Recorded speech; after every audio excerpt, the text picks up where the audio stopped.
AIDS drug candidate shown to block the infection, basically.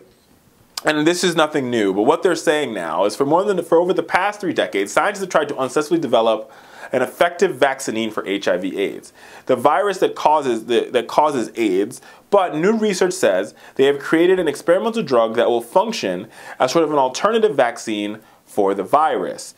The experimental drug, a protein known as ECD4IG, blocks infections by keeping the virus from binding to the immune cells that are the virus's targets. In a test with monkeys, the drug candidate proved to be extremely effective in blocking infections, even with the most virulent strains of HIV/AIDS, or HIV rather, which leads to AIDS. And this is what the research said: our compound is the broadest and most potent entry inhibitor described so far.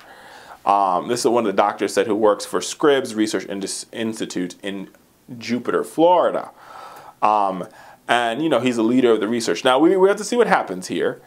But if this all works out, this could be an impressive step towards finding a cure for HIV or an alternative. Now, don't get me wrong, there are some options out there. So if you can take PrEP, which is one option, which basically gives you the pre-exposure drugs to HIV/AIDS. So you're taking the antiviral drugs before you actually come in contact with the actual HIV. So when if you were to, it's harder to contract it because you're already taking the drugs that that sort of keep the virus load low.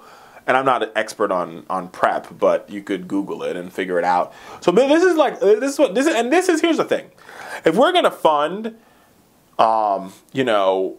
pharmaceutical research, I would rather fund research like this than funding research to find a cure to arthritis. There's more Americans, well, I take that back, more people in the globe dying from HIV that if we can find a cure for it, we can literally save the world, than arthritis, which is where drug companies spend most of their time because that's where they can get the big, prescription. They can get tons of people to sign up for the drugs, and it costs them nothing, and they can make gobs of money. Whereas in finding a cure to AIDS is a bad idea because most of the people who have it are poor, right? And so pharmaceutical companies they're in it for the incentive of making money. So finding a cure to HIV/AIDS doesn't help them all at all, not even remotely.